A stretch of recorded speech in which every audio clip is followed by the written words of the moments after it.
नमस्कार विद्यार्थी मित्रांनो, मी स्वप्नील कोथलकर, संचालक संस्कृती क्लासेस, तुमचं या चॅनलमध्ये स्वागत करतो. बघा, हा चॅनल आणि हे व्हिडिओ सुरू करण्याचा एकच उद्देश आहे की लॉकडाऊनमुळे तुमचे क्लासेस आणि समर वॅकेशनसाठी ज्या काही शाळा सुरू असायच्या त्या बंद असल्या कारणामुळे तुमचं जे काही शैक्षणिक नुकसान होत आहे हे व्हायला नाही पाहिजे. ओके, तुम्हाला वेळेवरती सर्व काही मिळालं पाहिजे, ज्या काही तुमच्या अडचणी असतील त्या सॉल्व्ह झाल्या पाहिजेत, म्हणून आपण हा चॅनल सुरू केलेला आहे. तर बघा, आज जे तुमचं मॅथमॅटिक्स 1 म्हणजे अल्जेब्राचं जे पहिलं चॅप्टर आहे, लिनियर इक्वेशन इन 2 व्हेरिएबल्स, या चॅप्टर विषयी आपण डिस्कशन करणार आहे. आणि जशी जशी वेळ येईल तसं तुमचा पोर्शन, तुमचं पॅटर्न 10वीचं बरोबर आहे, बोर्ड विषयी इतर जी माहिती असणार आहे ती जशी वेळोवेळी आपण माहिती करून घेणारच आहोत. पण ऑलरेडी एक 10 ते 20 दिवस 15-20 दिवस आपल्याला उशीर झालेला आहे, त्याच्यामुळे आपण जेवढा तत्काळ होईल तेवढा तत्काळ पोर्शन सुरू करण्याचा प्रयत्न करणार आहोत. बघा, पहिलं जे चॅप्टर तुमचं लिनियर इक्वेशन इन 2 व्हेरिएबल, याचा बेसिक पार्ट जो आहे तो तुमचा 9वी मध्ये झालेला आहे. ओके, पण लिनियर इक्वेशन काय असतं, त्याचं जनरल इक्वेशन नेमकं काय असतं, लिनियर इक्वेशन ओळखायचं कसं हे तुमचं झालेलं आहे. Okay, linear equation in 2 variable तुमचं झालेलं आहे. आता आपल्याला जे शिकायचं आहे की सायमल्टेनियस लिनियर इक्वेशन आल्यानंतर त्याला सॉल्व्ह कसं करायचं. काही मराठी मीडियमचे विद्यार्थी असतील त्यांच्यासाठी सांगायचं म्हटलं तर लिनियर इक्वेशन इन 2 व्हेरिएबल म्हणजे काय, रेषीय समीकरणे. ओके, दोन चलातील रेषीय समीकरणे ते सोडवण्याचा प्रयत्न आज आपण करणार आहोत. त्याला सॉल्व्ह करून त्याच्यामध्ये जे व्हेरिएबल जे चल आहेत वेगवेगळे ते त्यांची व्हॅल्यू शोधण्याचा प्रयत्न आपण करणार आहोत. तर लिनियर इक्वेशन जे असतं तुमचं इन 2 व्हेरिएबल, त्याचं जनरल इक्वेशन जे असतं ते असतं ax plus by plus c is equals to 0. हे झालं तुमचं जनरल इक्वेशन. हे आहे general equation. Okay, ax plus by plus c is equals to 0. Okay, अजून महत्वाचं म्हणजे त्याला अजून ओळखायचं कसं, हे जनरल इक्वेशन असलं पाहिजे. ओके, आणि याची जी डिग्री आहे, जे इक्वेशन असणार लिनियर इक्वेशन, त्याची डिग्री नेहमी असली पाहिजे 1. डिग्री म्हणजे काय, डिग्री असली पाहिजे. डिग्री म्हणजे मराठीमध्ये म्हणतो आपण, मराठी मीडियमच्या विद्यार्थ्यांसाठी कोटी, काय म्हणतो आपण त्याला, कोटी. ती डिग्री असली पाहिजे नेहमी 1. मग डिग्री म्हणजे काय, डिग्री म्हणजे हायेस्ट पॉवर. डिग्री म्हणजे हायेस्ट पॉवर किंवा इंडेक्स. जी पॉवर असते आपली रेस 2 मध्ये ती काय असते पाहिजे, नेहमी 1 असते पाहिजे. त्याला म्हणतो आपण मग लिनियर इक्वेशन इन 2 व्हेरिएबल. जर ती डिग्री 2 गेली, ओके, 1 च्या ऐवजी डिग्री जर 2 असेल तर ते होतं मग तुमचं क्वाड्रॅटिक इक्वेशन. ते पुढे असणार ठीक आहे, ते चॅप्टर पण तुम्हाला आहे. ओके, तर बघा, जनरल इक्वेशन आहे ax plus by plus c आणि डिग्री काय असली पाहिजे 1. बघा, मग हे जर तुम्हाला कळालं असेल तर सिंपल आहे, जास्त वेळ वाया न घालवता तुमच्या बुक मध्ये पेज नंबर 1 वरती अल्जेब्राच्या तुमच्या बघा, लक्षात ठेवा, जनरल इक्वेशन काय असली पाहिजे ax plus by plus c is equals to 0 आणि डिग्री काय असली पाहिजे 1 असली पाहिजे.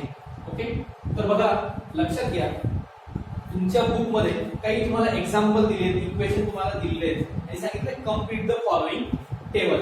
पण तुम्हाला त्यात दिलंय, इकडे सुरुवातीला दिलाय नंबर, नंतर इकडे म्हटलंय इक्वेशन आणि इकडे म्हटलंय is the equation is linear equation in 2 variable. Is the equation in is the equation, the linear equation in 2 variables. Question mark दिलेला. काय सांगितलंय तुम्हाला, इक्वेशन दिले जातील, ते इक्वेशन तुमचं लिनियर इक्वेशन आहे की नाही 2 व्हेरिएबल साठीचं ते आपल्याला चेक करायचं आहे. म्हणजे 2 चलातील रेषीय समीकरणे ते आहेत की नाही ते आपल्याला चेक करायचं. पहिलं एक्झाम्पल दिलंय, मी सुरुवातीला एक्झाम्पल लिहून घेतो. बघा, पहिलं एक्झाम्पल दिलंय 4m plus 3n is equals to 12. काय दिलंय, 4m plus 3n is equals to 12. General equation काय सांगितलं, ax plus by plus c is equals to 0. Okay, मग हा x आणि y काय तुमचा व्हेरिएबल आहे, चल आहे, मग तसाच इथे m आणि n पण चल आहे. मग सर इज इक्वल टू 12 इकडे इज इक्वल टू 0 आहे. ओके, याला जर मी लिहिलं हा 12 जर प्लस 12 इकडे आता काय होईल तो मायनस होईल, म्हणजे काय तो 4m plus 3n minus 12 is equal to 0 आला या फॉर्म मध्ये.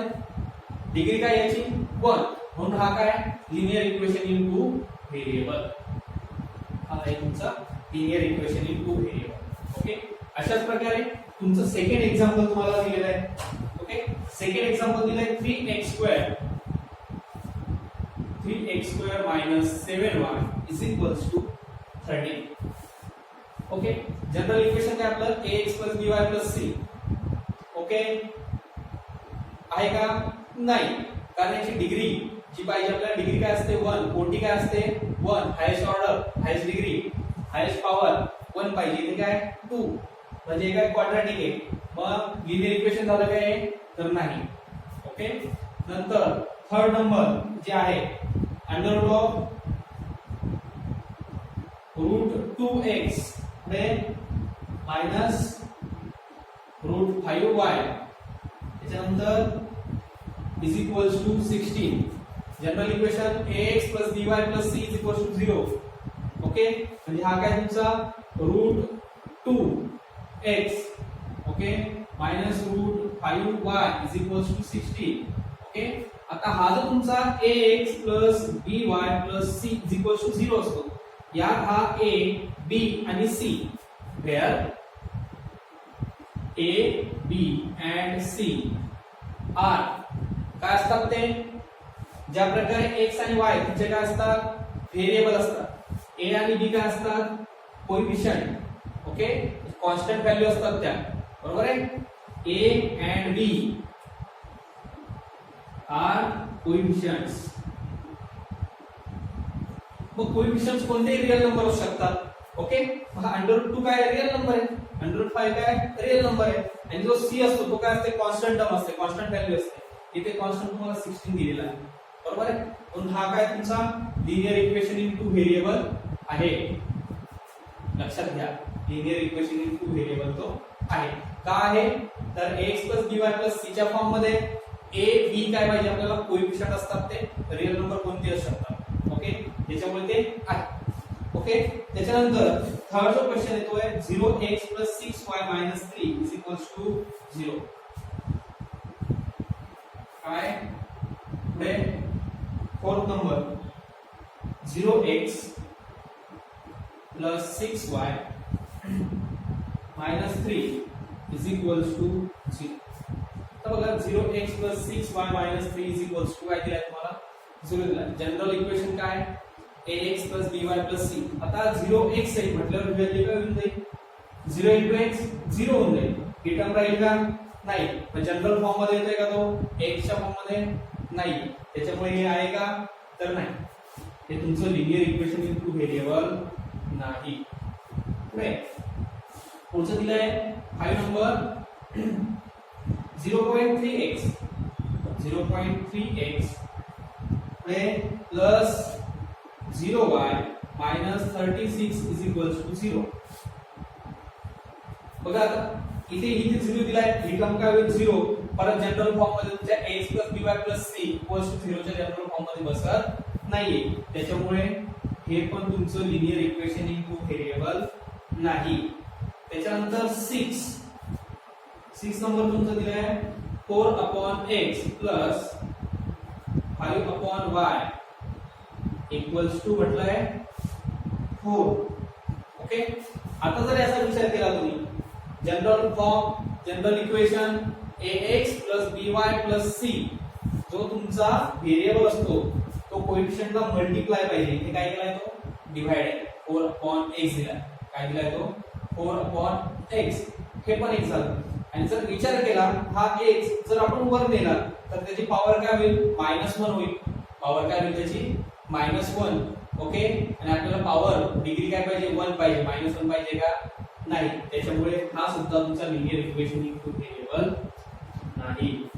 पुढे 4xy तुमचं दिलंय 7 4xy minus 5y minus 8 is equal to काय दिलाय 0. 4xy minus 5y minus 8 is equal to तुम्हाला दिलाय 0. ओके, काय सांगितलंय दोन व्हेरिएबल पाहिजे. इथे एकाच ठिकाणी दोन आणि हा एक तिसरा. जनरल इक्वेशन काय आहे ax by. ax पाहिजे, axy पाहिजे का नाही. मग हे चालेल का नाही. त्याच्यामुळे हे सुद्धा तुमचं जनरल इक्वेशन इनटू व्हेरिएबल नाही. ओके, लक्षात कसं ओळखायचं. सिंपल जनरल फॉर्म लक्षात ठेवायचा. लिनियर इक्वेशन इनटू व्हेरिएबलचा दोन व्हेरिएबल पाहिजे ax by c equals to 0. हे तुमचं जनरल इक्वेशन पाहिजे. पॉवर काय पाहिजे त्याची 1 पाहिजे. अशा प्रकारे जर तुमचं इक्वेशन असेल दोन व्हेरिएबल ते लिनियर इक्वेशन मध्ये असतील. ओके, a आणि b ची व्हॅल्यू आपल्याला 0 नकोय. इथे आपण दोन एक्झाम्पल बघितले. ओके, a आणि b ची व्हॅल्यू जर 0 असेल तर तो तिथला त्याला जो त्या कोएफिशिएंट जो 0 कोएफिशिएंट आहे त्याचा जो व्हेरिएबल असतो त्याची व्हॅल्यू पण काय होऊन जाते 0. ती टर्म पूर्ण 0 होऊन जाते. पण तो जनरल फॉर्म आपला राहत नाही. त्याच्यामुळे आपल्याला तो नकोय. त्याच्यामुळे जर तुम्हाला लिहायचं असेल तुम्ही स्क्रीनशॉट घेऊ शकता किंवा मग बुक मध्ये तुम्ही याचे आन्सर क्लिअर करू शकता. आता linear equation in two variable. Okay, equation ओळखायची कशी हे तुम्ही शिकला. Okay, linear equation in two variable ओळखायचं कसं ते तुम्ही शिकला. आता पुढचा जो पॉइंट तुमच्या बुक मध्ये तो आहे सायमल्टेनियस इक्वेशन. काय आहे सायमल्टेनियस इक्वेशन. बघा, तर हे तुम्हाला कळलं असेल. पुढचा टॉपिक आपण घेऊ.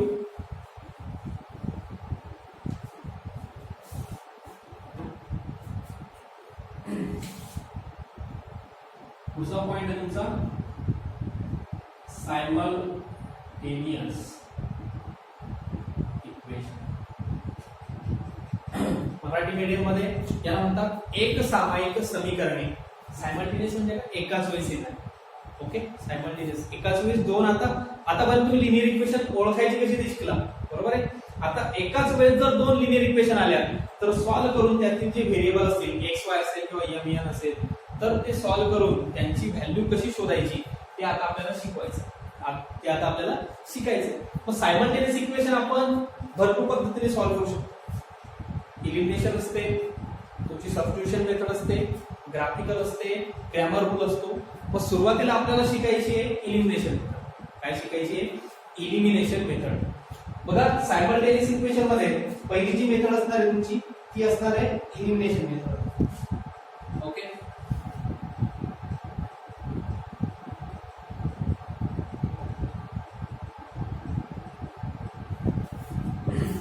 इलिमिनेशन म्हणजे तुम्ही रियालिटी शोज मध्ये बघितलं असेल इलिमिनेशन राऊंड असतो की नाही. त्या राऊंड म्हणतो जो स्पर्धक असतो त्याला आपण काय करतो म्हणजे त्या राऊंड मधले जे काही इतर स्पर्धक असतात त्यांची स्पर्धा सुरू असते. ती इलिमिनेशन राऊंड म्हणून एक कोणीतरी इलिमिनेट होत असतो. त्या स्पर्धेतून तो बाहेर पडत असतो. तसं इथे आपल्याला इलिमिनेशन करायचं. पण इलिमिनेशन कशाचं करायचंय तर शिकतो काय आपण linear equation in two variable. मग दोन व्हेरिएबल पैकी एका कोणत्या तरी व्हेरिएबलचं आपण काय करायचं ते इलिमिनेशन करायचं. इलिमिनेशन करायचं म्हणजे काय करायचं त्याला काढून टाकायचं, कट करायचं आणि त्याच्यावर आपण ते जी काही व्हॅल्यू असेल ती शिकायची, काढायची. बरं, आता आपण बघूया तुमच्या बुक मध्ये सॉल्व एक्झाम्पल ऑलरेडी तुम्हाला सॉल्व करून दिलेले आहे. ओके, ते आपण सॉल्व न करता जर एक्सरसाइज मधले जर एक्झाम्पल घेतले, एक्सरसाइज मधलं जे आहे तुमचं इलिमिनेशन मेथड साठी आपण प्रॅक्टिस सेट 1.1 चं एक्झाम्पल घेऊ. पहिलं जे दिलंय बघा, इलिमिनेशन मेथड मध्ये आपण घेऊ तुमचा प्रॅक्टिस सेट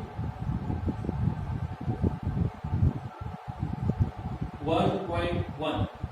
प्रॅक्टिस सेट 1.1 मधलं जे पहिला क्वेश्चन तुमचा क्वेश्चन फर्स्ट तुम्हाला तो ऍक्टिव्हिटी बेस दिलेला आहे. ओके, कसं दिलाय तुम्हाला मी सॉल्व एक्झाम्पल मुद्दाम घेत नाहीये. ते तुमच्या ऑलरेडी तुम्ही बुक मध्ये ते तुम्हाला समजेल. त्याच्यामुळे मी सॉल्व एक्झाम्पल घेत नाही. एक्सरसाइजला आपण सरळ हात लावतो. ठीक आहे, आता याच्यामध्ये तुम्हाला दोन इक्वेशन दिलेले आहेत. दोन इक्वेशन कोणते दिलेत बघा. दोन इक्वेशन तुम्हाला दिले 5x plus 3y equals to 9.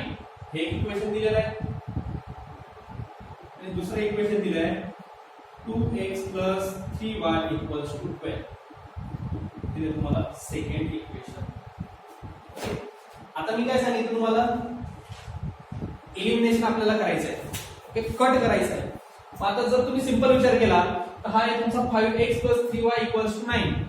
पहिलं इक्वेशन आणि सेकंड जे आहे ते 2x + 3y = 12. हा 3y आणि 3y काय आहे सेम, काय आहे सेम.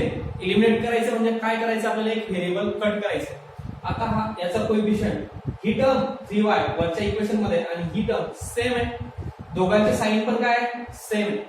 एवढं लक्षात ठेवायचं, जो व्हेरिएबल आपल्याला कट करायचा ज्याचा कोएफिशियंट सेम आहे, जर साइन सेम असतील काय असेल, दोघांचे साइन जर सेम असतील तर करायची सबट्रॅक्शन. सबट्रॅक्शन जर तुम्ही केली हा 3y आणि 3y काय होईल कट होईल, बरोबर आहे. 3y कट होईल, राहील काय हा 5x 2x यांची सबट्रॅक्शन होईल आणि यांची पण सबट्रॅक्शन होईल, बरोबर आहे. आता आपण बघूया जे तुम्हाला जी मेथड दिली आहे ऍक्टिव्हिटी बेस, ती ऍक्टिव्हिटी टाइप मध्ये आपण लिहून घेऊ आणि नंतर मग बघू. ओके, एक मिनिट. हे जे इक्वेशन आहे 2x - 3y काय आहे 2x - 3y, तुमच्या बुक मध्ये करेक्शन आहे. 5x + 3y = 9 आणि 2x - 3y = 12. काय सांगितलं होतं मी, जर दोघं साइन सेम असतील तर करायची सबट्रॅक्शन, पण ते दोघं साइन काय आता वेगवेगळे, मग करायची ऍडिशन. सिंपल काय करणार ऍडिंग, तर तुमच्या बुक प्रमाणे लिहू लेट्स ऍड इक्वेशन. तर सिंपल जरी म्हटलं तुम्ही adding equation first and second we get. मग काय मिळेल आपल्याला, दोघांची जर ऍडिशन केली आपण, बघा हा दिला तुम्हाला 5x + 3y = 9 आणि हा दिला आहे 2x - 3y = 12. काय सांगितले यांची ऍडिशन करायची. ऍडिशन केल्यामुळे साइन चेंज होत नाही, जर सबट्रॅक्शन केले असते तर सगळे साइन इथे चेंज झाले असते. आता 5x + 2x काय होईल 7x, हा +3y आणि -3y काय झाला कट झाला. इकडे काय राहिला 9 + 12 झाला 21, काय झाला 21. पहिला काय म्हणजे 7x = 21. याच्यावर आपण x ची व्हॅल्यू शोधू शकतो. हा x = हा 21, हा 7 इथे करतोय तुमचा मल्टिप्लिकेशन, तिकडे जाताना करेल तो डिव्हिजन. 7 म्हणजे 7 3 जा, म्हणजे x ची व्हॅल्यू काय आली तुमची 3 आली. x ची व्हॅल्यू काय आली 3. आता एक व्हेरिएबल तुम्हाला मिळालेला आहे, सिंपल आहे. काय करतोय आपण, दोन सायमल्टेनियस इक्वेशन आले आणि आपल्याला सॉल्व सांगितलंय. Solve the following simultaneous equation. Solve करायचं म्हणजे काय x आणि y या व्हेरिएबलच्या व्हॅल्यू शोधून करायच्या. आता आपण x = 3 आला, ओके. आता एक व्हेरिएबलची व्हॅल्यू आणि दुसऱ्याची काढायची. जर ही x = 3 व्हॅल्यू मी कोणत्याही एका इक्वेशन मध्ये जर पुट केली तर मला y ची व्हॅल्यू येऊ शकते, ओके. तुम्हाला जे सोपं इक्वेशन वाटेल त्याच्यामध्ये आपण पुट करू. मला असं वाटतं आपण इक्वेशन 1 मध्ये पुट करूया. जर मी म्हटलं पुट व्हॅल्यू ऑफ x = 3, तर मग पुट व्हॅल्यू x = 3, कोणी पुट म्हणतं कोणी सबस्टिट्यूट म्हणतं, ओके काही चालेल. Put value of x = 3 in equation, तुमच्या बुक मध्ये कोणतं सांगितलंय फर्स्ट, इन इक्वेशन फर्स्ट मध्ये जर आपण पुट केली ती व्हॅल्यू, इक्वेशन 1 काय दिली आहे 5x + 3y, लिहितो थोडंसं ग्रॅमॅटिकल व्यवस्थित. इन इक्वेशन 1 वी गेट काय मिळेल आपल्याला, इथे दिलाय 5x + 3y = 9. x ची व्हॅल्यू काय दिली आहे, x ची व्हॅल्यू काय आली 3, इथे पुट करायची. 5 3 जा 15 प्लस हा 3y = 9. हा +15 आहे, इकडे जाताना काय होईल -15. 9 - 15 हा इकडे 3y, ओके 3y. 9 - 15 -6. पुढे y = हा -6. हा 3 इथे मल्टिप्लाय करतोय, इकडे जाऊन काय करेल तो डिवाइड करेल. हा 3 इथे मल्टिप्लाय करतोय, इकडे जाऊन काय करेल डिवाइड. 3 1 जा 3 2 जा, y ची व्हॅल्यू काय आली -2. हा 2 हे साइन -2 तुमची y ची व्हॅल्यू आली. मग देअरफोर असं म्हणू, therefore required solution of given equation is x comma y is equal to x ची व्हॅल्यू 3 y ची व्हॅल्यू -2 अशा प्रकारे बघा खूप सिंपल टॉपिक आहे. आतापर्यंत तुम्ही लिनियर इक्वेशन काय असते कसं असतं ते ओळखायला शिकले होते बरोबर आहे. आणि आता आपण इलिमिनेशन मेथड शिकलेलो आहे. ओके इलिमिनेशन मेथड नुसार आपण हे पहिलं एक्सरसाइज 1.1 मधलं पहिलं एक्झाम्पल तुमचं घेतलेलं आहे. बघा मी सॉल्व एक्झाम्पल का नाही घेतले ते ऑलरेडी सॉल्व करून दिलेले आहे. त्याच्यात आपल्याला वेळ वाया घालवायचा आहे म्हणून आपण सरळ एक्सरसाइज 1.1 वरती आलेलो आहोत. ओके आता हे झालं तुमचं एक्झाम्पल सॉल्व. तुम्हाला लिहायचं असेल तर तुम्ही याचा स्क्रीनशॉट घेऊ शकता. ठीक आहे. आता याच्यात मी इथे ऍडिंग म्हटलंय इथे ऍड म्हटलं जातं. पुटच्या ऐवजी कोणी सबस्टिट्यूट म्हणतात पुटिंग सबस्टिट्यूटिंग. ओके अशा प्रकारे थोड्याफार गोष्टी मागे पुढे चालतात परंतु सॉल्व्ह करण्याची पद्धत जी ती तुमची सेम आहे. हे झालं तुमचं इलिमिनेशन मेथडने आपण एक्झाम्पल सॉल्व्ह केलं. लक्षात आलं. जर तुम्हाला लिहायचं असेल तर याचा तुम्ही स्क्रीनशॉट घेऊ शकता. आणि आता आपण बघणार आहे एक्सरसाइज 1.1 चा क्वेश्चन नंबर 2. एक्सरसाइज 1.1 चा बघणार आहोत क्वेश्चन नंबर 2.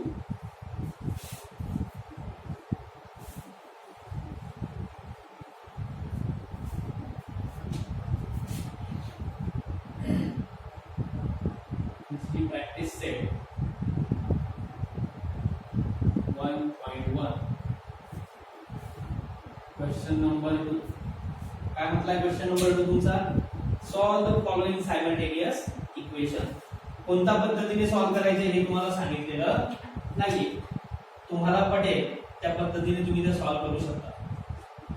बघा अजून जे एक एक्झाम्पल आहे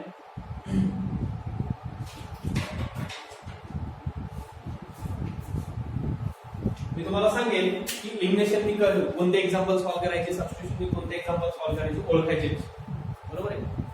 आता आपण बघूया पहिलं जे एक्झाम्पल आहे आपलं याच्यामधलं काय म्हटलंय 3a plus 5b 3a plus 5b is equals to 26. Okay हे झालं तुमचं इक्वेशन 1. आणि दुसरं दिलंय a plus 5b is equals to 20. हे झालं इक्वेशन 2. ओके आता हे जे एक्झाम्पल आपण दोन्ही मेथडने सॉल्व करू शकतो सबस्टिट्यूशन आणि इलिमिनेशन दोघं मेथडने. आता मगाशी जे एक्झाम्पल बघितलं आपण ते इलिमिनेशनने केलं. याला आपण सबस्टिट्यूशनने सोडवू. ओके कोणी इलिमिनेशन ने सोडवू शकतं. बघा सबस्टिट्यूशनने सोडवायचं कसं ओळखायचं कसं की ते एक्झाम्पल एक व्हॅल्यू घ्यायची आणि दुसऱ्या ह्याच्यात पुट करायची. मग हे जेव्हा एखाद्या इक्वेशन मध्ये एखाद्या व्हेरिएबलचा जो कोइफिशियंट असणार ओके ax + by + c म्हणजे जनरल इक्वेशन याच्यामध्ये a आणि b ची व्हॅल्यू जी असते ती कुठेतरी 1 जर असेल. बघा जर विचार केला इथे दिले 3a + 5b 26. इथे कोइफिशियंट 3 आहे इथे 5 आहे. ओके इथे काय कोइफिशियंट 1 आणि इथे काय 5. जर आपण ह्या इक्वेशन 2 ला ह्या इक्वेशन 2 मध्ये जो a आहे त्या a ची जर व्हॅल्यू काढली म्हणजे हा +5b आहे हा +5b इकडे येताना -5b होईल बरोबर. म्हणजे a ची व्हॅल्यू आली आणि ती a ची व्हॅल्यू जर याच्यात पुट केली तर आपल्याला b ची व्हॅल्यू मिळेल. ओके आणि परत ती b ची व्हॅल्यू पुट करून आपण a ची व्हॅल्यू काढू शकतो. म्हणजे ही झाली तुमची सबस्टिट्यूशन मेथड. बघा मग सबस्टिट्यूशन मेथड जर तुम्हाला सॉल्व करायचं असेल एक्झाम्पल तर आपण काय करू शकतो बघा. आता आपण याला म्हणून हे तुमचं इक्वेशन 1 इक्वेशन 2. आता आपण म्हणू we can write equation second as equation second ला कसं लिहू शकतो आपण हा a इज इक्वल टू हा 22 हा +5 आहे तिकडे जाताना काय होईल -5 +5 काय आला -5. ओके आता म्हणायचं पुट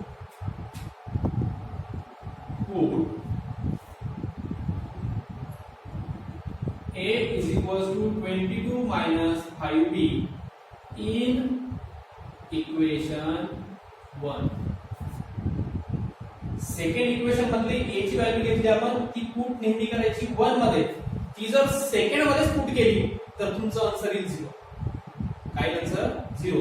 ही a ची जी व्हॅल्यू ती जर परत याच्यात पुट केली तर काय येणार आहे, ही व्हॅल्यू इकडे पूर्ण टर्म काय होईल तुमची 0 होईल. त्याच्यामुळे इक्वेशन सेकंड मधून जर आपण a घेतलाय तर ती व्हॅल्यू पुट करायची नेहमी 1 मध्ये. 1 मधला घेतला असता तर पुट केली असती आपण सेकंड मध्ये.